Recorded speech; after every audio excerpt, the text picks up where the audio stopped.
Hello and welcome to episode number 28 of the I Am a Champion show.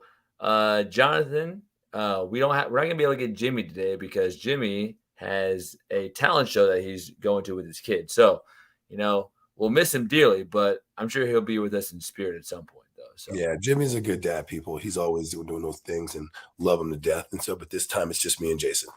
yeah. Hey, today though, it's really cool. We got a former NFL athlete turned success coach for established female entrepreneurs and business owners. And the cool thing about Keyen is that he had a significant injury in his neck playing football. But what he did was he took a 180 as because he's always focused on his masculine side, but really developed the feminine side to understand this ease and flow piece of it and being really in sync with his emotional intelligence. So this is going to be a really interesting podcast today.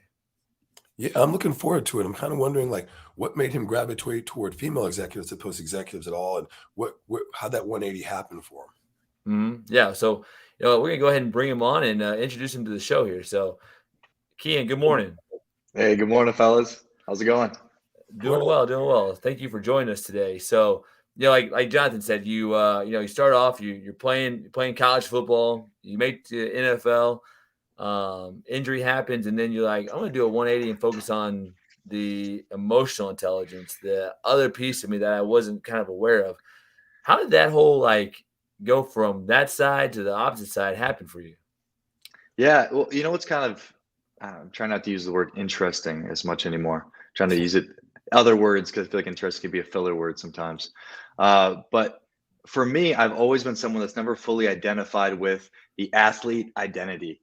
And it hasn't necessarily been something where this emotional intelligence stuff has just come out of nowhere, but more so something that I've always had. And when football was no longer an option, when I literally couldn't anymore, it was more so something that I had always within me that I decided to develop. And it happened to be that in its essence, it might sound like the opposite from the gladiator football sport. But really, I think actually it's what allowed me to get to a certain level that I did, having this EQ and then not having this big crash and burn, which happens to so many athletes when they leave the sport. Yeah, I mean, I've been there, man. I had a similar thing. I had a neck injury and a leg injury, and that kind of your body can't do it anymore. You have to make a decision about your well being. And I'm like you. I didn't really go into the whole thing. I'd be thinking about being a Hall of Famer and all that kind of stuff. I just wanted to leverage it as I love the sport, and I wanted to leverage it for life after, which I actually did. But when it came down for you, everybody has that change, man. When you know it's over and you're going that other direction. So besides, was it just the injury, or was there something that clicked and you went, I'm doing something else? To be honest with you, I think it was the injury. Mhm. I believe I have this capacity to where when something's no longer an option for me, to pivot and then to go and pursue that other thing. And I don't know exactly what that is, but it's something that I've developed. But actually, I think I have an idea of it. As I mentioned, I've never really followed suit with what the football identity has been. I always was had a lot of friends around campus that weren't in football. I focused on my school. I developed other parts of me outside just the football part. And so for me, it wasn't as much of a crash and burn because I developed these other areas of my life. I put a priority on relationships. I put a priority on networking. So I didn't put all my eggs in one basket like a lot of athletes do. Like a lot of guys that I played with, they did that. And then when the sport was done, they had nothing to fall back on because their whole identity was built around this sport. Yeah. So for me, I would say that's what allowed me to be able to pivot so well is that I always focused on other areas of my life. I had the capacity to focus on other areas of my life and not just football to where my whole sense of well-being wasn't annihilated when it was done. God. Yeah, and that's a big piece. You talk about identity, right? And even not just sports, but a lot of us get really caught up when we've done something for so long, and whenever that thing is done or finished, some people will try to run through that same door, knocking on it, even though it's closed. Whether it's injury or they think they're still good enough, maybe their skills have diminished a little bit, and this is physical skills primarily, but you were able to develop those other areas. You talk about that identity piece. Like, how do we stop identifying as what we do as opposed to identifying as more as who we are as a person, not as an activity or as a sport or as an athlete? How can we develop more of that piece of who we are, not what we do? Yeah, well, I think number one is knowing ourselves and understanding ourselves, knowing the susceptibilities we have to different life events. How fragile am I? Where are the parts of me that I have not resolved? What are the parts of me that I fall predator to or prey to in life? And so, a lot of people, it's very scary for a lot of people to know those dark parts of ourselves that we don't want to admit that are there. And until you actually bring that darkness, I say darkness in the sense of it not being uncovered, right? Just something it's not, you're not aware of. So I say darkness to the light. It allows us to be less fragile and allows us to be less dependent on the external uh, labels that we put on ourselves to justify our sense of okayness and well-being. So the more we know ourselves as individuals and the things we're susceptible to and our weaknesses and where we could potentially fall short, it allows us to be much more anti-fragile in our being. So, for people that are listening, we talk about emotional intelligence a lot. So, in your mind, what is emotional intelligence to people? Like, so everybody has different definitions of certain things, and if you obviously break the two word down about and kind of break it down what it means in that sense. But to you, explain to people what you feel emotional intelligence is. Yeah, great question. Emotional intelligence is knowing ourselves, knowing the self at the highest level, and knowing where we do have emotional triggers that are screwing us over in different areas of life. A lot of times we go through life and we have to experience the same problems over and over and over again, whether that's in our careers, whether that's in relationships, and we never actually learn. We think that life just changes and that circumstance was the thing that was the problem, but in reality, it wasn't. Now, it's not to say that you have to dwell on that, but taking personal responsibility for the things that don't happen the way we want them to in our lives is where true power comes from. And knowing yourself, knowing the parts of ourselves that are susceptible to failing is emotional intelligence to me, is really knowing the self at the highest level. And a lot of times, especially as men in our society, we are taught like, hey, you know what, be tough. Emotion is weakness, that kind of thing. But really, the truth is, emotions are more like messengers. Is that right? So, like, how do we learn to listen to our emotions so that way, like, if we're feeling frustrated, if we're feeling angry, if we're feeling upset or sad, how can it help us, figure out what we need in those situations, so we can live healthier lives, live more emotional intelligent lives, and listen within more as opposed to just suppressing, and then all of a sudden we have anger issues because we've never fully dealt with some of the things that are going on. Yeah, I think one of the biggest misconceptions with emotions, because there's this movement toward men being extremely emotional beings and learning to be more in touch with their emotions, which I don't entirely agree with because it's making a lot of very weak men, to Mm, be honest with you. But if mhm. you don't understand your own emotional triggers, as you said, and the things that make you do things that do not coincide with what you really want, you will be ran by your emotions. So unless you actually learn to get in touch with them and understand them, you'll be ran by them. So there's this idea, I think, that a lot of men reject the idea of going towards emotions because it's not a very masculine thing, but actually you are forever ran by them if you don't understand them. So in an attempt to actually be more masculine in what is masculinity, pursuing what you desire at the highest level possible, it requires you to understand these deeper parts of you that are emotions that a lot of the times are unresolved past experiences. Mm. So the nature of emotions is feminine in a sense, and I can see why men don't gravitate towards it. But unless you want to be able to pursue your masculine desires at the highest level and be the best that you can possibly be for yourself, it requires you to go in and understand these emotional parts of you. So what I hear you saying is, being emotional is a little bit different than having emotional intelligence. And so what are like one or two ways that we can, let's say we're like somebody's brand new to hearing this, like, okay, Keyen, that sounds all good and great. So what are a few things that I can actually do to start being more aware of my emotions and develop that emotional intelligence? What's like the foundational work of that?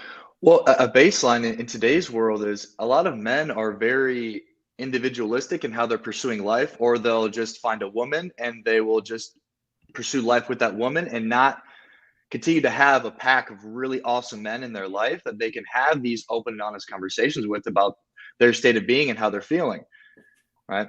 So number one is being able to have men around you that you can have these open, honest conversations with about difficult things that are happening in your life, so they can hear you out and give you feedback so you can then change that operating system. A lot of men are in really tough relationships that they shouldn't be in because they don't have other men that they can really talk these things through with.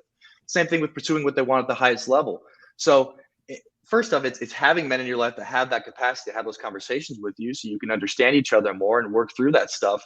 But also it's then making the intention of having those conversations, right? My close friends and I, like, we have those conversations where it's, dude, what's going on with this right now? What do you got going on this part of your life? What do you got going on that part of your life? And we talk through these things so we can then be more successful through not being ran by these things that a lot of times we can't even see that right in front of our face. Me being an emotional intelligence coach, I still have shit that is right in front of my face that I can't see. So it's important for me to be able to still have those conversations with men in my life that have the capacity to hold that space, because they also have emotional intelligence to be able for all of us to work together in that. But then there's a whole other conversation of a lot of men not even really having the capacity to emotionally hear other men. So there's a couple different routes that we can take with what I just said. But really, at the end of the day, it's being able to have men in your life that have the capacity to listen to you and then be able to give honest and open feedback. So, you talk about, we've talked a lot about how men are and stuff, but I know that you gravitated more to whether it was by choice or by circumstances with helping a lot of female executives. How did that come about? It felt like a big challenge and it felt kind of scary to do. And I like to pursue things that feel like a challenge and that are scary. I like to go into those things. I had a couple clients, female clients, come to me because I was working with men and women for a while. And they came to me and said, Keyen, what would you think about just like being the female coach? Right? You have this amazingly, like, I don't want to like toot my own horn. I'm just saying what they said. You have this incredible masculine frame that you hold space for women so well. And you can also deliver them logical, practical information when they're in a place of receptivity. Like, why don't you do this? And I was like, I don't know, probably not. We'll see. I'll think about it. And I went into a 2-month sabbatical where I wasn't working at all. And in that time, I really was able to tap into it and be like, you know what, screw it. Like, let's just do this thing. And I made the commitment to do it. And it's been incredible. I've been able to learn so much more about women and how they work and how they function and how they operate. And also at the same time, allowing them to step more into their feminine, which is really what they want to be able to attract the man that they desire. And so they can stop acting in their masculine, overly masculine operating system that's actually repelling what they want and desire in their life. So it's helping me, honestly, selfishly learn a lot more about women, which I think can actually help me work with men at a much higher level as well, so they can understand women a little more. And so there's a lot of benefits from it, but really it felt a little scary. And so I'm like, you know what, let me just do it. It's like they always say, if it feels exciting and it feels scary, that's kind of like a benchmark. Like, hey, maybe I should go that route because, like you said, and a lot of people struggle with that. They see something that they want to do, but they're scared or they're nervous, and they might be a little bit excited, but they choose not to do it because, like you said, it's out of their comfort zone. What would you tell people? Like, hey, here's what I did to overcome that feeling of feeling scared, of feeling like, oh, I'm not sure if I can do that, and go and do it anyway. Like just step beyond that scarcity because they always say, like, your dreams and goals are on the other side of your fears. So how were you able to do that? Yeah. So there's a couple different areas that can talk about with that. But the first one that comes up is, since I was really young, I never needed anybody else to push me. Like, I never needed someone to say, hey, Keyen, you need to get up in the morning to do this. Hey, Keyen, it was always me. I found stuff like football, for example. Like, I would do push-ups and sit-ups when I was in, 6th grade. I was in 2 football leagues in 7th and 8th grade because of me, not because my parents pushed me to do it. So I come from a camp of people that are inspired and motivated just in our essence, I guess you can say. So I didn't have to learn how to necessarily do that. So I come from that camp. That's why I work with people like that. I work with people that have a harder time sitting down than getting up and off the couch. But for me, one of the most powerful things that I've been able to do is identify things that I'm scared of. Let's say, for example, posting on social media. I think this is relevant. It's scary for me to put my opinion out on social media. So instead of not doing that and telling somebody, hey, you should just put that post out on social media that you were scared to post, I go one step further and I say, instead of just confronting the beast, going and stabbing it in the stomach, which is, so it felt a little scary to say that thing on social media. What if you took it a step further and went deeper into it, right? For me, for example, I'm from South Dakota, and in South Dakota, like, you don't show off, you don't like show off your body, like you're very like put your head down to Midwest. work hard, Yeah. Midwest, Yep. And so when I got to Miami, I moved to Miami after I got done playing ball, and I'm exposed to this whole new realm of modeling and all this kind of stuff, and it was scary for me to post a picture with my shirt off, right? Like a picture like that. And so something that I did was I wear Speedos all the time now, and I love rocking those, but I would post pictures where it was like a tiny, small swimsuit, and it scared the crap out of me. So if there's a post that you're scared to post, not only post that, but actually take it a step, make it a conscious step to go further and add more depth to what you actually feel and think about it, right? And so to get to that point, I mean, it takes a little bit of self-confidence and the capacity to know that you can trust yourself. But I think that's a really powerful thing, because it's not only just doing the thing, but then it's consciously taking a step further to go deeper into it and actually doing more. That's something I practice a lot with my clients. So I'm like, I want to touch a little bit more on the whole emotional intelligence things. I mean, like people, there's a stereotype like athletes, and especially football, they don't think that we're very educated, or it's like the whole gladiator mentality and stuff. Do you think being emotional? Do you think that those emotional intelligence skills that you have, were they present already, and did you think that helped you during your football career just as much as after? Incredible question. Absolutely.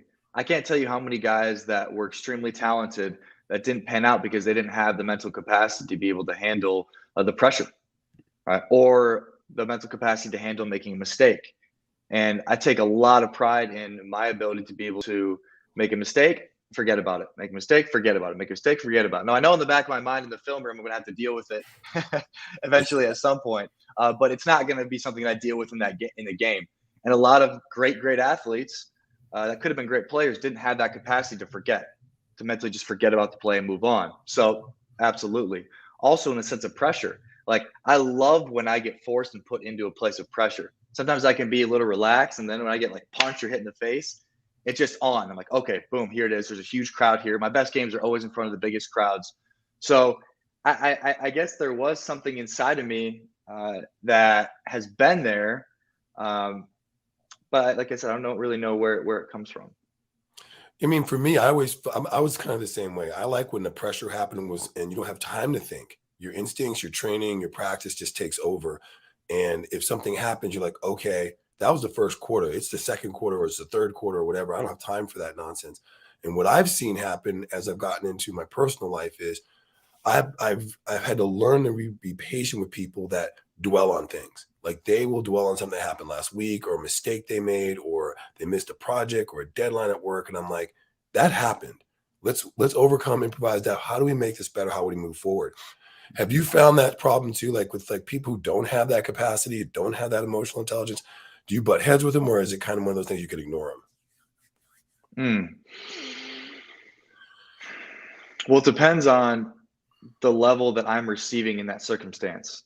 Yeah. So if it's someone that I care about and I have the capacity to be there with them in that space, then I will. If it's somebody that's paying me to do that for them, then I will.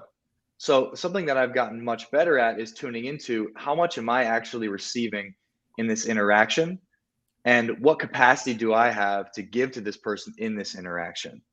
So not everybody that comes up to me that's dealing with stuff or messages me on social media, I have the capacity for. And I'll acknowledge that. And it might sound like I'm a dick, but I really don't care.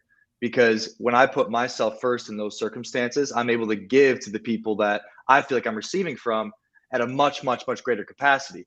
And the people that are close to me and the people that decide to invest in me mean way more to me than a random person that messages me on Facebook. So a lot of it comes down to, what am I receiving from this? And what capacity do I have in this moment? And that might sound selfish, and it is, because I care about how much I'm giving to the people that I actually care about and people that are deciding to actually invest in me. I don't really care about the world. I honestly don't. And as Jimmy is actually going to join us here, Jonathan. There's a possibility that we might get Jimmy today now. So he's showing up. But Keyen, I want to go back to the confidence piece that you talked about earlier, about having the confidence. Like you came from, like, I'm a attitude. So whenever you talked about like taking your shirt off, going to Miami, posting on like, oh my gosh, I feel the exact same way. Now, granted, I'm not a former football player, obviously, but you like how in the world? Because this is what I hear from parents all the time as a teacher is like, how do I get my kids to be more confident in themselves, who they are, with all the pressures they have to fit in, find friends, that kind of stuff. They tend to lose themselves along the process. So, a couple of ways. How did you develop your confidence to be who you are, not just as an athlete, but as a whole person? Well, for the what I would say to those parents is be confident. Like a lot of parents are premature parents that shouldn't be parents, first off, which is a huge problem in this world right now. People are having kids way too early that aren't fit to be parents. So of course your kids aren't going to have confidence if you're not confident. Like that's kind of like a baseline piece of it. So it's my responsibility as a human being, if I'm deciding to bring kids into this world, to develop the skills inside of me to be able to then give them those skills, and so I don't have to rely on the world to be able to do that. So they're already in a position where they have kids, right? Okay, great. That's kind of going a few steps before that. But I would still give the same advice in, are you living a life that makes you feel confident? Like parents want to be able to preach and give to their kids something that they're not willing to go do and get themselves. And good luck. Like, Mm. I don't understand that, to be Like honest you with you. can't give what you don't already have, kind of thing, right? Or not developing, right? That kind of thing. Right. And that's just evolution too, right? Like if you don't have those skills and you haven't developed them, it's hard to expect your offspring just to be able to have them unless you be able to surround them with people and put them around people that have confidence. I think you can do that as a parent, put them in an environment to where that confidence can be nurtured. If you have the capacity to work hard and put your kid into a more of a private school or somewhere where they're going to be fed into more, right? Like that's what you can do as a parent. But as far as just like words to them, I mean, it's useless. Kids don't care about that. Kids care about actions. And then Mhm. they see, monkey do. That's how kids are.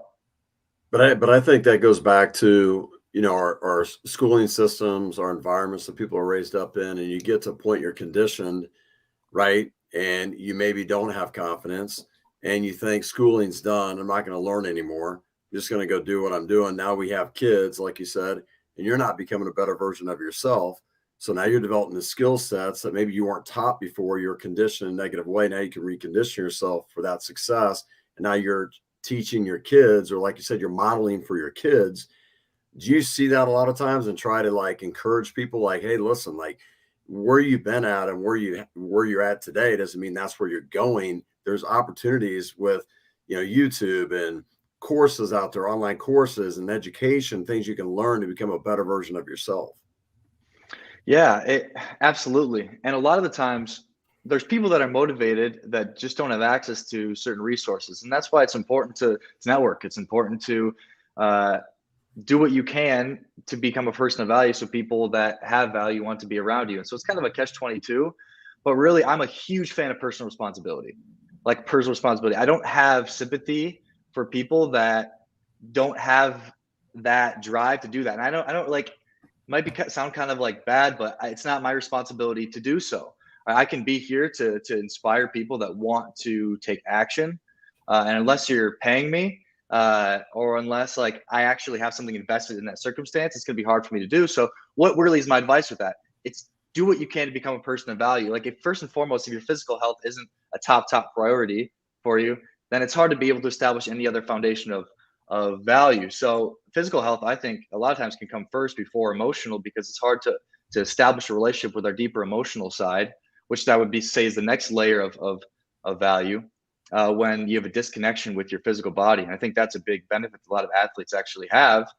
They have an incredible base and foundation, and the skills they learn from it. Now it's working through the emotional part. So for a lot of people, if you don't have a physical uh, uh, presence with internal and external health, it's difficult to be able to tap into more of the emotional side. So baseline, people with value have an incredible relationship with their body the majority of the time. And if you want to be around those people so you gain the skills that you need to have to be able to become an even more person of value, you have to take care of that first and foremost.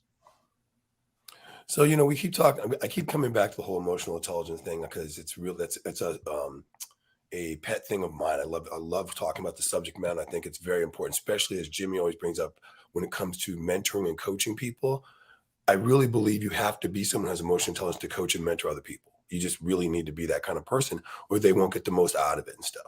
So Jimmy is a big supporter of this the whole time, but we look at the landscape right now with some of the coaches and officials and how even athletes are reacting, like the whole Chris Paul thing that happened with the fans in the stands and stuff. I mean, when you look at that kind of stuff, what would you tell coaches and mentors to help people get better at that by using emotional intelligence? How would you guide them to be better coaches and better mentors and even better parents, I think? Mm-hmm. God, I feel like a broken record a little bit here, but learning and understanding yourself at a deeper level allows you to better show up for other people. And if you don't understand the parts of you that are triggered and the parts of you that need to give advice when actually you should be listening, or vice versa, when you feel like if you feel like you have to over listen as a coach or a mentor instead of being able to actually share advice or wisdom, you can't give somebody else that information. And so one of the most powerful parts about working through your own deeper inadequacies or parts of you that are susceptible to getting picked on or failing, you don't have the capacity to really understand others at a deeper level. Because if I have things resolved inside of me, and I'm able to be fully present with somebody in an experience, I'm then adequately able to give them the medicine of whatever they need in that moment. So I could say like some like tips and pointers as far as what to say to somebody in certain moments, but really what it comes down to in being an incredible mentor or coach for somebody else is having the emotional intelligence side of yourself and resolve those things so I can be present. Because most of the time, if you're present with somebody in an experience, it's hard to not actually give them what they need in that moment. But if you're not in your head and you're not in that space with them because you have other things that are unresolved inside of you, then it's going to be difficult. Now, obviously, there is practical things that you can say and do to be able to help someone become a better version of themselves, of course. But I'm speaking more from a baseline standpoint of this is like a foundation to build off of, and then some of the more practical things can then come into play. But I think it's important to have the foundation and not just it's like I see all the time with game. Like this is just relevant. I have a lot of friends that focus on game with women and learning how to get women at a better level, at a higher level. What to say? How do you say the right things to get a woman? And you can learn how to say the right things to a woman to get her to fall for you. But if you haven't actually become that person inside of yourself, she's gonna leave. Like she's eventually gonna see and expose a part of you that is just a presentation. And I think it's the same thing for great coaches and mentors in that you can learn the things to say to get a kid motivated or driven. But at the end of the day, if you don't have work on that foundational fundamental piece inside of you and you can't be present with somebody in an experience, your help can only go so far. So when you talk about that being present, because I think that's so key in relationships, my question goes back to this is working on yourself. I totally agree because it all starts with you. But how do you become more present in conversations, in relationships when you're with somebody? What are tips that you give to people? Because like you said, it like whether you're in a marriage relationship and your wife's telling you something, you want to respond, you want to fix it so much instead of just being like present and listening to just let her discuss what's going on and she can feel like you care. What are ways you talk to people about being more present? Get therapy. Everybody should have therapy. I don't know why anybody would not. You're stupid if you don't. Like you'll be driven by your programming, and it's so obvious to me that people that haven't gotten therapy because they just do these patterns over and over again. They're so predictable. People are so predictable. They haven't done any kind of regressive work on themselves to understand why they are the way they are. So above all, and I said at the beginning of this podcast, men in particular, men having other men that they can go to have these deep conversations about what they have going on with themselves and getting honest feedback from their friends. Right. So it's really problem solving and troubleshooting your issues at the highest level that allows you to then be present with other people. So if I've resolved these things going on in my life, then I have this ability to be present. Right. If I haven't resolved the reason why I can't sit there and listen to my wife, then I won't be able to actually do that. Why do you feel the need to have to overpower your wife in that moment and not actually be able to listen to her? Well, maybe there's something that happened in your childhood that you felt like you couldn't speak up or you didn't have a voice, so you couldn't listen to somebody else. And now, don't get me wrong, there is fundamental teachings that can come into a relationship that can make somebody's relationship better. like in an example with being able to adequately listen to your wife in that moment. But really, it's about having a space that you can go to work through and process your stuff, so you can then adequately show up for people in the present moment. I have this capacity to work through a lot of the issues that I have, or at least have the capacity to be able to not see the issues that I have in my life as issues, because of a lot of the work that I've done as far as psychologically and mentally and emotionally on myself. What do you tell people are like, well, okay, that's great, but where do I go get a therapist? What kind of therapist should I look for? What's the right one for me to work through these emotional, maybe childhood traumas that I have that I'm dealing with? What's the best way for them to go about it? Oof. Well, I guess that's if you really feel the need and desire to do that. If I want something, I research it. I research it. I'm like, okay, if I want to get better at this, I research it and I take the time to do that. So you can start off by watching, like, I mean, this is the primary audience, men, I could imagine here. It's a mixture of men and women, Mixture and men and women. mixture. Okay. You can just type in like emotional intelligence on YouTube, and you'll get a bunch of great people that pop up that starts to talk about this stuff. And then from there, as you start to get more acclimated with what this is and what it looks like, you'll have more of a buy-in for having the desire to find someone that you can adequately speak through some of these things with. But if you don't have someone, start off with your relationships with people close to you and saying, hey, dude or girl, like, let's have deeper conversations. Let's have conversations where we can actually share the things that we have going on in our lives, or we can give each other honest feedback, because I don't think a lot of people actually do that. I think a lot of people live their life and just like going through the motions and doing things with people and not actually maximizing relationships, which is why they're really there, to help us grow together. And if you can't have those with the people close to you, get new people close to you. You know, and Go ahead, Jace. well, I was saying, like, my wife and I, we just watched the Ted Lasso episode where he walks in and out of the therapist's office like 3 and 4 times, and he's like, I never give up on something. But he like throws her under the bus. He does all this kind of stuff, and then he keeps coming back. And I kind of felt that way a lot about therapy, because I was like, oh, this person's just being paid to hear me tell my problems, right? But the reality of it is, she was like, well, you coach, right? And they pay you, right? Do you Well, still yeah. not Well, care? can I say something with that? Real Yeah, quick? go ahead. Exactly.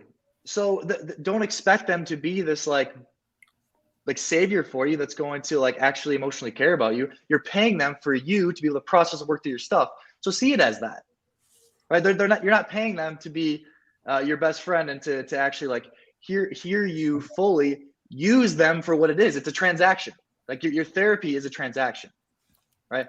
So it's really important to see it as that, right? What's that? An investment. So an investment in yourself, right? You're investing something. But she also said, though, like, as a coach, do you care about your players? It was like, yeah. And, so I think some people, like, even though you, like, people that maybe pay you for a client, you still care about them, right? I mean, so you can still be investing, but still have people care about you at the same time. Those can work hand in hand. Yes, but it's like what's your definition of care, though, right? Like, Mhm. I care about my clients through me doing as much as I possibly can in my end to show up in my best possible self for them. So like, what's your definition of care? Is it me saying, hey, I got you, dude? Like, that might help, but really at the end of the day, it's me doing the work on the back end for me to be able to show up in my best capacity for them. And that's how I demonstrate care. So I don't demonstrate care by saying, hey, I'm your friend, or hey, like, we're going to have this amazing bond that's going to extend through the ages. I care through giving them the result that they want. And I think that is what it is at the end of the day. It's like being able to really identify what you need, be able to express it, and then to be okay with just fully receiving that. Like, people don't come expecting a friend. Now, friendship emerges through a lot of my coaching relationships afterward, but that's not what it's built around. I'm not there to just like be their friend and care for them in that way. I'm there to get them a result, and that's why they're paying me. So can we dive into that a little bit? Like, okay, I hire you. You're going to be my coach. What does it start like? Do we interview the first time? Do you ask me questions? Do you have a blueprint you follow? So what would a client or someone like myself or anybody coming to you, what would that coaching look like? The first call is I always keep it very light. It's just us getting to know each other. Like, in order for me to be able to serve you, I have to know you at a deeper level. So I don't get into a whole lot of coaching. on a first call. It's more me getting to know you more, and then them getting to know me more too. I believe that transparency is important because there is an element of trust that has to be established for there to be a release of emotion and information on their end. And that's where therapy does fall short a lot, honestly. And that's why coaching, it's difficult to find people that have the ability to psychologically to do what therapists do, but also have the relatability at the same time to be able to bring that out of you. So Jason, I do understand what you're saying in regard to just feeling like the therapist is just like operating in that methodical way where there's not actually that connection. It is important, but that's a baseline, getting in and doing that. So if you haven't done therapy, that's important to learn how to just to be able to talk about what you got going on. But me sharing my personal experiences with them and them getting to know me is something that's going to allow me to get a better result with them.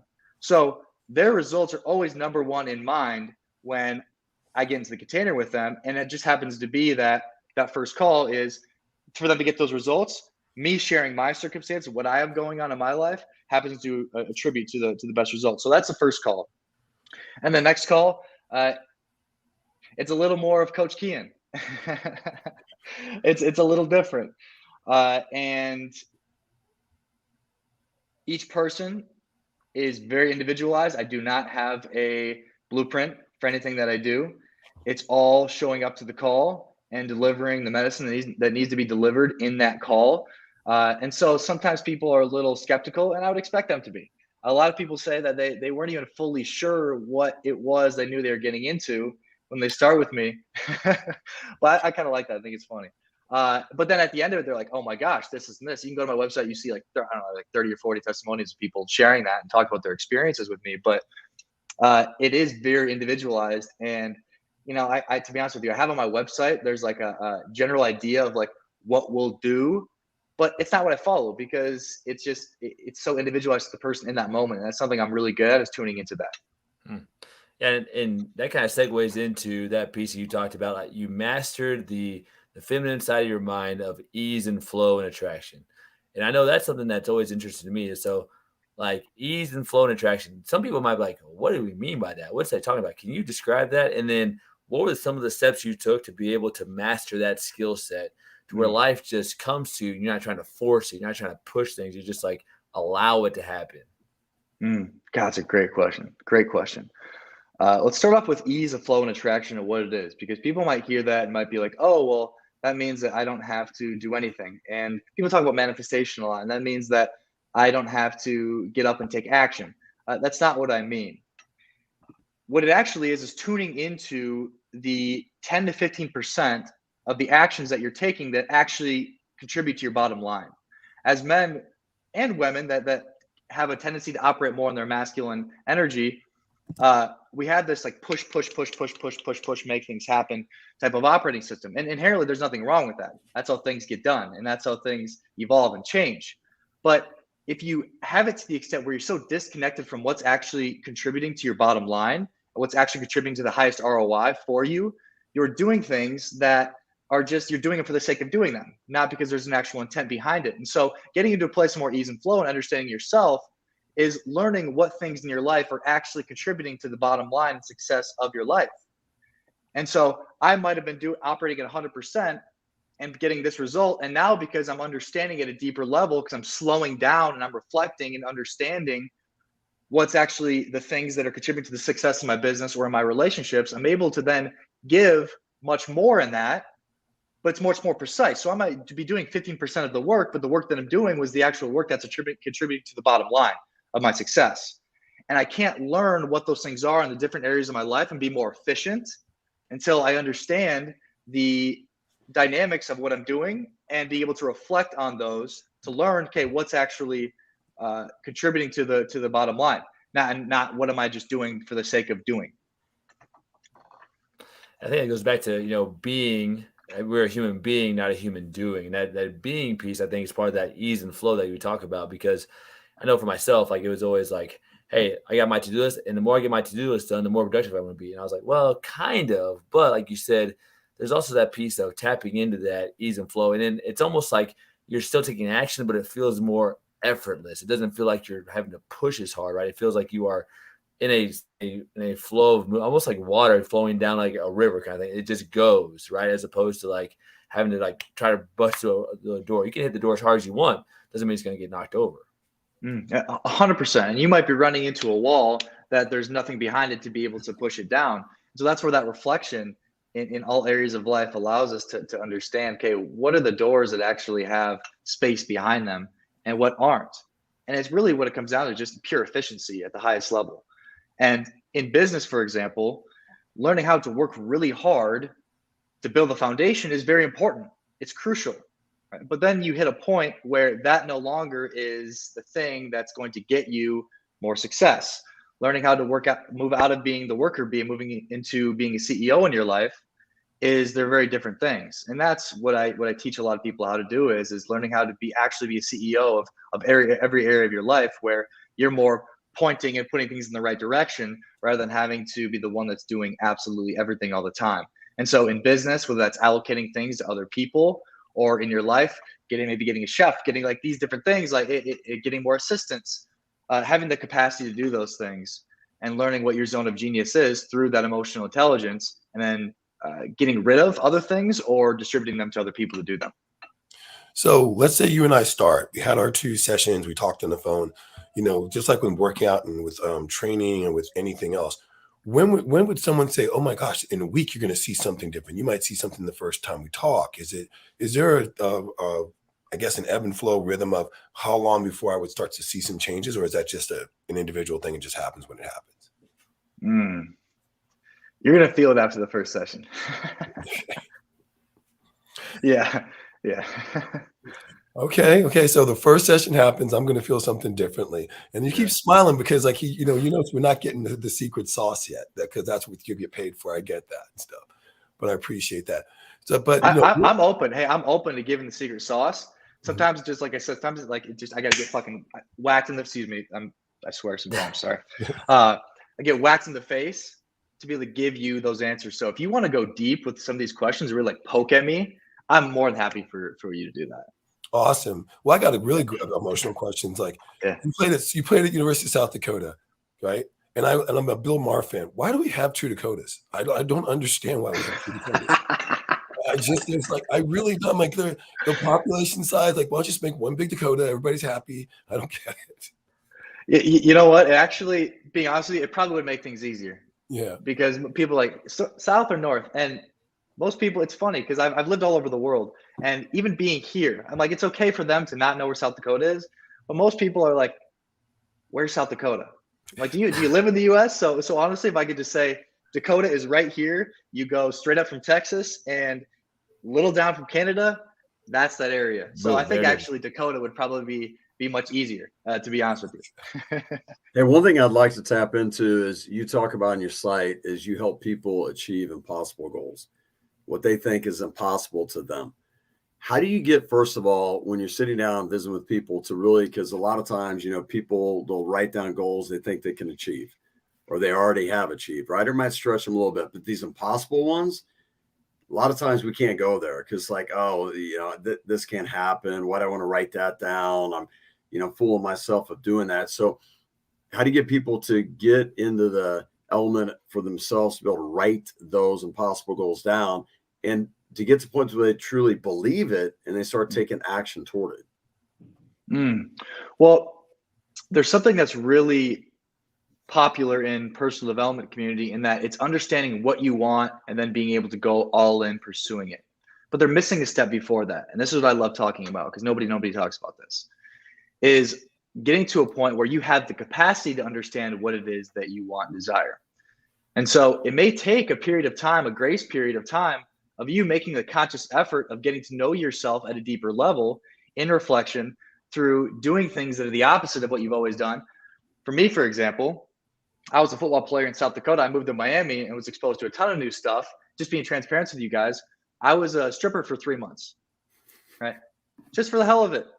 It was hilarious. I thought it was such a great experience. Oh my gosh. I'm glad I got out of it. But it was hilarious when I was there. And it was me putting myself in a position that was outside of the realm of what I assumed myself of being. And so I spent an extended period of time of doing things that were outside the realm of what I knew myself and experienced myself as. And through time of me doing that and challenging the operating system that I believed I was, it allowed me to actually understand who I want to be separate from who I've been, which allows me to then be capable of actually understanding what I desire at a high level.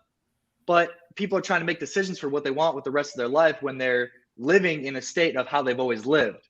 Yep. So getting outside of that realm of who you've always been and doing things outside of that helps you better understand what you want and desire. So, because I think a lot of people talk about goal setting and how to be able to do that, but for me, it's not necessarily sexy, like no pun intended with the stripping thing, of taking the time to challenge your old belief systems and doing things outside the realm of who you've always been. But really, that's how you understand what you truly want and desire at the highest level, which then gives you the fuel to be able to pursue it. Because for me, like what I pursue at the highest level doesn't come from outside motivation. It's something that's planted inside of me because I'm in tune with it. I'm in tune with what I want and desire at the highest level, which gives me the motivation to just do it.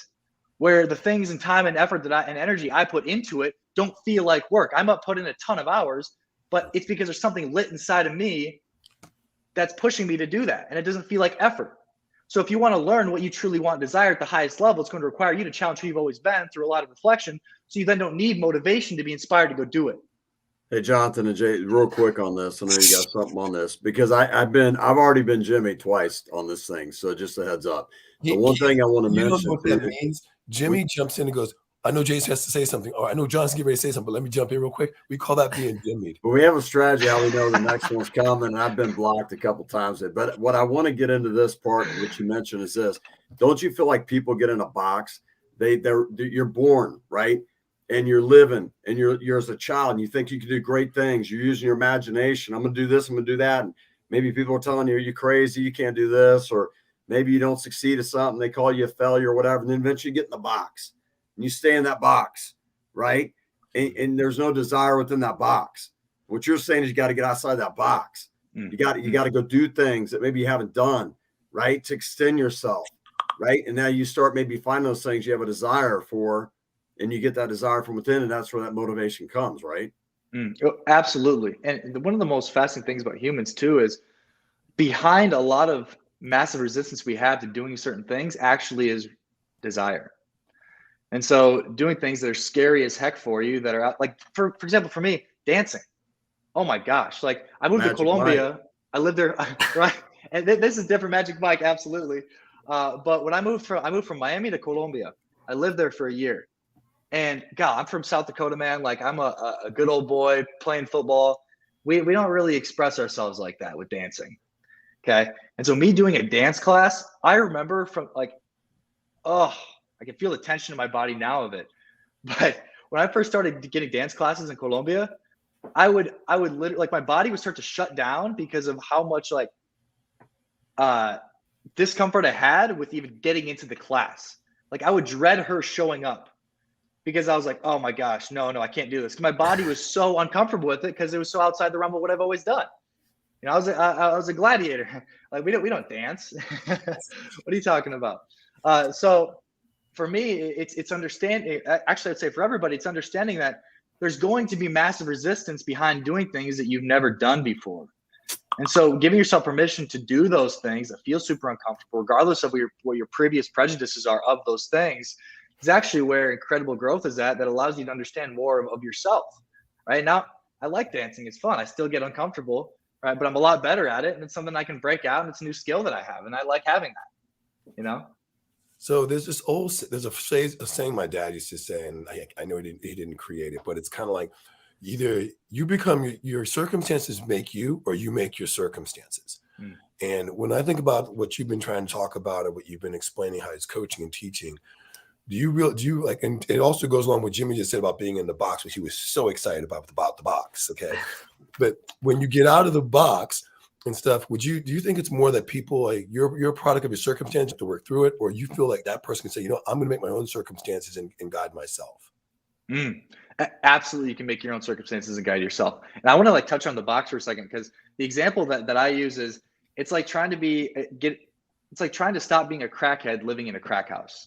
Yeah, there you go. Really, really, it's what it is. Like, if you want to stop doing crack, like, you have to get out of the house where it's immediately available and the people that are there are giving you the crack and they're doing it themselves. I know that's scary. That can be scary for people, leaving an environment that you've always known, or leaving an activity or a job that you've always known.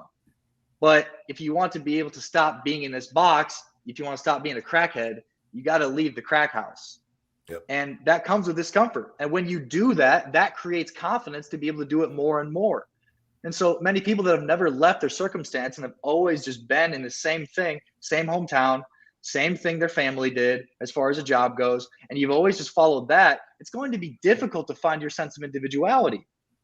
And so to get to the point of you being able to have the confidence to create that life that your dad was talking about, Jonathan, which obviously he was able to do an element of that himself for you to be able to do what you've done, which is incredible. And I love that as an example, but it requires you to leave what you've always known. And once you've learned through leaving what you've always known that you have a capacity to not only survive, but thrive, that's where more confidence comes from. So it's like people want to have confidence to do bigger things, but most of the time, bigger things, being at the capacity to do bigger things comes from you doing it. Yeah. And stepping outside of what you've always known. So not before Jason jumps in here real quick, because you just got but it's really ironic because just this week and even just yesterday, I've really started noticing lately, I don't know if it's just circumstances I just did, but people who like grew up here or grew up in the same town and mom and dad and grandma live around, that's an amazing feeling. But everybody I've met like that are very insecure, very shy, and very like, they don't even want to drive. Like Jason came to visit me. They don't even want to drive just 10 minutes over the hill or 20 minutes to another area to hang out. They feel uncomfortable. Like, I don't want to go. Why can't we stay here? And I really, like you said, if you hang out in that same group, it's not that it's a bad thing to grow up around grandma and auntie and all his family, but you're never going to grow if you stay in that environment. I mean, what do you think about that? I have no comment on that. Just yes. Like yes. Like it's like to be honest with you, it seems to me it's a mathematical equation. 2 + 2 = 4. Like, yeah. Yes. If you stay in that environment, you will remain the same. And now some people, to some extent, you can shift and change, but it's like trying to climb a mountain with 50 rocks hanging from you. It's like, would you rather climb a mountain with cutting off all the strings that have these rocks attached to them? It's going to be much easier. Yep. So absolutely, yes. My last question before we get to the last question, and by the way, Jimmy, I got Jimmy by Jonathan just now, so I want to make sure that. Hey, Jason, I got one right when you get done before you go into something. Okay. Okay. Well, last thing that I want to talk about is the importance of patience and persistence, right? Because so many people say like, oh, well, it's not happening when I thought it would, or like they try something and they're not seeing the fruits of their labor like yet, right? But patience is not just like sitting back and allowing things to happen. It's having the right time to act.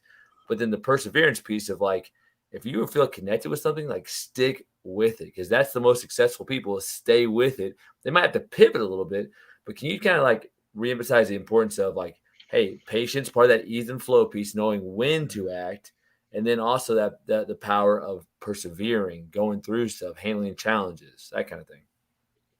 Mm-hmm. Patience.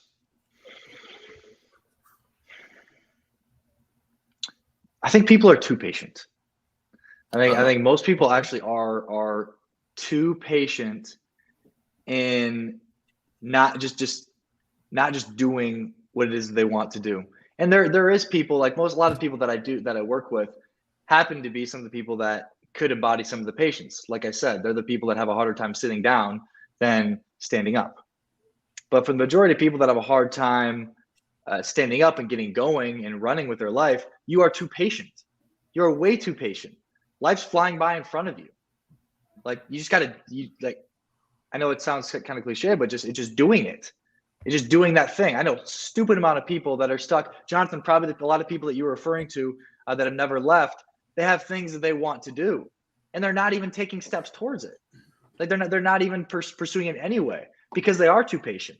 And that's why I actually don't mind people crashing and burning and that happening, because sometimes that allows people to take action. And in that dark place that happens, something shifts and changes inside of you, and it creates that burning desire for more inside of yourself. And I'm not afraid of people doing that, crashing and burning.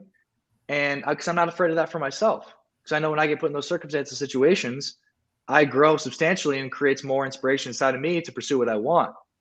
So until you get to a point where you are tired of being patient, you can't learn. Like, keep failing. Like, yeah. Yeah, can I bring up the box one last time? Jonathan, Yeah. the box. Hey, Jim, I could talk about the box So, all so day. check 'Cause that's this my out. life. The reason I I'm going love to tell it. you a story about the box. This is great. So the other day I had a guy come out and detail our car at the house, right?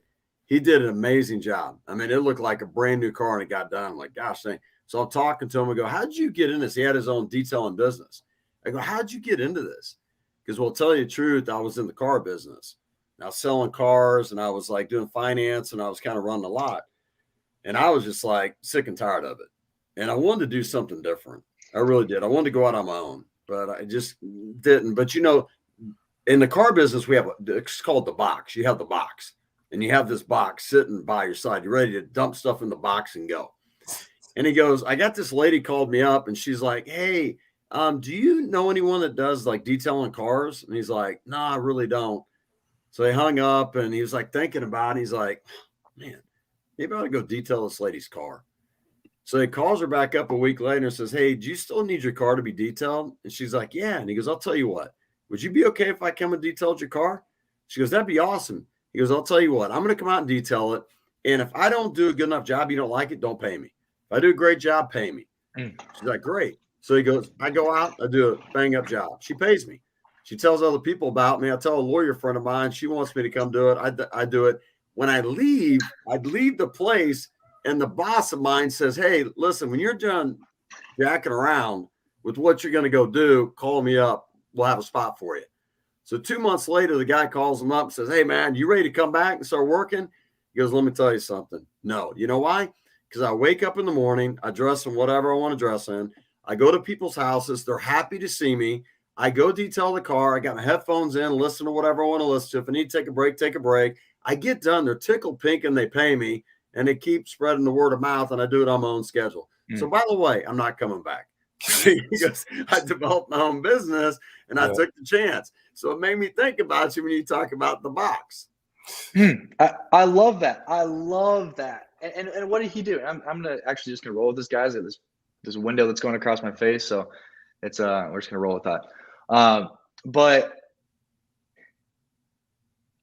many people don't take action because what they're not receiving in the moment. And for that guy to be able to take the initiative, say, hey, and have the confidence, say, hey, if it's not good enough, don't pay me.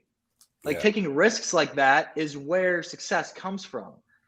And that's why learning how to sell, getting into a sales job, like putting yourself in a position where you have to survive based off your performance is an incredible way to build that for yourself. But that's that courage right there that he demonstrated. Like, that's it. That's a juice right there. Well, Keyen, thank you for joining us today, man. And before we have you tell us where people can find you, we want to know, we have this one question that we end with, and it's, in your opinion, what does it mean to be a champion in life? Jason, if you wouldn't mind, can I share one more thing that I think would be really valuable for people to know? Man. Okay, cool. Because this is something that I actively practice, and I don't think this is something that many people talk about, is that I actually use like locations and I use music to be able to deliver me parts of myself that I want to evolve into. So for example, I moved to Colombia. Living there allowed me to connect to a much more feminine part of myself because the nature of the area is much more feminine. It's dancing, it's expressive, it's open, it's food. It allowed me to get more in touch with that part of myself because the culture was representative of that. Same thing with music. If I'm trying to get more in touch with myself at a deeper level, then maybe listening to some music that triggers those emotional responses in me allows me to be able to do that. I just moved to LA. I moved to LA 2 months ago. I want to be around the energy of people in LA, and I want to embody some of that for myself. Right? I go to Equinox. I'm around those people that have this essence that I want to carry more of. So if you want to be able to change and shift, you move your environment around to be able to support you in being able to do that. So there's certain parts of you that wants to get better at doing. You want to be able to work harder. Well, what environment can you put yourself in to be around people or the energy of working harder? Well, go throw yourself in New York. Right? That moves and hustles and bustles pretty quick. right? Now, it's not saying you have to live there forever, but if you want to gain these different attributes for yourself, put yourself around the people, put yourself around the environments, put yourself around the music, put yourself around the energy that embodies that. I mean, that pretty much answers the question of what does it mean to be a champion in life. So I think you almost like pretty much answered it, quite honestly. So, but yeah, right. if you have, and it's be able to tune into that though, right? Like, it's like be able to tune into that. It's like, yeah, like, what do I want more of? Like, what do I want to be better at? Like, what do I want to gain more knowledge surrounding? Right. So that's the first part, is understanding that for yourself, what you want to do and get out of things. And then it's putting yourself in the environment to be able to do it, and having the, I would say, bravery to have the capacity to do it. I lived all around the world and I traveled around Europe by myself. Like, I've done a lot of things that has allowed me to have this confidence to be able to do these things more and more. But it starts with putting yourself in environments that support the growth that you want to have. Yeah. Well, Keyen, where can people learn more about yourself? Where can they find you on social media?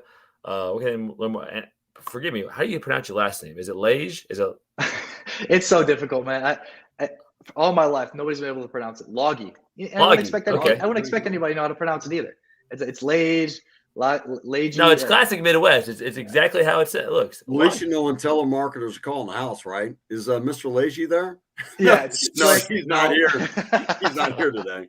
Absolutely not. Yeah. But where people can find me, actually, I'm not active on social media right now. That's also a big thing for me here. Is like I lived in Brazil for a while, and I was actively on social media a lot and had more of a social presence there. But now, me being here in LA, I'm actually just want to interact with my immediate environment as much as I possibly can. So I disabled my Instagram, and I'm not really active at all on Facebook. But what you can do is you can Google me, and I've done a ton of podcasts where you can watch those and you can learn more about me that way. Cool. And then your website too, right? Oh yeah, website too. Yeah, you can check that out for sure. Yeah, KeyenLage.com. Yep. That's it. I'm sure you'll put the spelling of that in the show notes. It's in the show notes too, for sure, on the YouTube channel. So yeah, it's in there as well, for sure. Well, Keyen, man, appreciate you joining us today. It was a lot of insight, a lot of great things, and it helped us be more champions in our own lives, just being in this virtual environment. So thank you, man. You're absolutely welcome. And guys, this is awesome. I love this. This is super fun to be on here with you guys, just asking incredible questions. And I know the audience is just getting a stupid amount of value from you guys. So thank you guys for putting this on and bringing me into the space. Hey, by the way, I got to say, John, before we wrap up, I'm motivated to go to the gym after being on here. Seeing the shirtless, it's getting summer. Let's go. I'm like, gosh, dang, come on now. I'm going to go get some curls, and I'm going. I'm ready to go. Looking good. Jimmy's going to quit his job and go detail cars. That's what he's going to go do. No, I got other things. I'm going to step outside the box, but that's not one of them, okay? Yeah. Okay, man. Hey, Jim's going to go be a stripper. There you go. Hey, I actually like to dance, but usually with my clothes on. So that might be a problem. My wife might not go for that one. That's awesome, man. Hey, I do have to say one thing real quick. This is funny. Real quick, when we're wrapping, you're talking about dancing and being a stripper, right? So my son the other night, he got out of the shower and he was like going to his room and he was naked, whatever, and he's dancing around and dancing. We didn't realize he had the window. He had the blinds open the window, and there's a girl across the street that's like a third grader as well. And then my wife walks in and goes, "Kaden." She goes, "Oh my God, there's so-and-so out there." He's like, he dove underneath the bed. He got underneath there because he was dancing around all cool. He's saying it felt good. But he's like, "Oh, somebody's watching. I got to go underneath the bed here." Oh, I bet she loved it. Kids learn from their environment, Jimmy. That tells us something. Just saying. That's right. You're doing a great job as a dad. There you go. Okay, man, and enjoy the rest of your Friday. I know it's just getting started for you on the West Coast, but and your weekend. We'll be in touch soon, man, for sure. Yeah, and Keenen, I'm in the West Coast too. I'm in Northern California, so we're you guys close to each other, Jonathan. I'm surprised you haven't met up yet. Yes. It's like 6 hours. 6 hours. I mean, 6 hours. Yeah, Jonathan, I'd love to. Let's connect for a call or something too. I'd love to do that, man. Yeah, absolutely, for sure. Yeah. Hey, get to know them. I know we're wrapping up, but just get to know them on the first call. Don't go deep with them on the first one, okay? Just get to know Jonathan. He seems like an incredibly interesting person. Has a lot of experience. is. So Thank you. that's what I want to. That's what I want to hear more about. Yeah. Thank Yeah. you, man. I appreciate that. It's nice to be appreciated once in a while. Yeah. All right, Keyen, man. Thanks again, bud. Appreciate it. All right, guys. All right, guys. Bye. All right, Jimmy, wait a minute. Let's get this. So how many times was it for Jonathan today, Jason? I did it twice. Twice? I did it twice. Did I get it once? You did it I once. I think there's 5 Jimmys today. I'm not gonna lie. There was a bunch of them. There was a bunch of them. Jimmied up. Yeah. Mhm. But We man, can he was I will say though, Keyen was a pretty really interesting guy to talk to. Very, a lot of great stuff. We went like the part of like emotional intelligence doesn't mean be more emotional, right? That's like that. I think that's one of the key points is like, hey, understand your emotions, learn what they're telling you, but that doesn't mean like we should be more emotional, right? Like use them as the tool, what they're meant for. So I think that was one of my key takeaways from the many things that he pointed out. Yeah, I think my takeaway was just the whole circumstance thing. I mean, we learn everything. We learn something new in all these podcasts, whether we learn from each other or the guest or whatever. But in this case, it just highlighted some things that have been just happening coincidentally lately for me, where I see so many people that are not out of their comfort zone, and they're I'm not criticizing, but they're just insecure. They don't believe it. Mhm. Hey, I got opening up my company. Oh man, I don't know if I could do that. I don't know if sounds too hard. I'm like, and I look at them all, and these are all people that stayed in the same area, and they're all reacting like that. And I think COVID didn't help because they were at home more in their own area, in their little Mhm. world. And I just been noticing that lately, that there's just that level of overall sense of insecurity. So when he brought up about that, I thought that was awesome. Yeah, and I think one of the things I got from it earlier when he was talking about, you think about social media, and he's like, he doesn't care what the thoughts of other people and what they think and whatever it is, and he focuses his energy on people that mean something to him, Yep. that are he's going to pour into them and they're pouring into him. He's not. How many times do we spend time throughout the day, right, thinking about what other people are saying or what they're doing, and people are in social media, whatever, and it's like, does it really matter? No. Right? They're impacting you in this negative way for what? And they're taking away from things that are really, truly important for you in your life. That's another thing that kind of spoke to me as well. Yeah, for sure. Well, guys, hey, enjoy the rest of your weekend. And Jonathan, Jim, thanks for tuning in today. Another great I Am a Champion episode. A lot to unpack with this one. So looking forward to rewatching it at some point for sure. Yeah, you guys have a good weekend, man. It's always good to talk. Always good to see you guys in chat. It's always Likewise, Jonathan. Jonathan, thanks, buddy. Take care.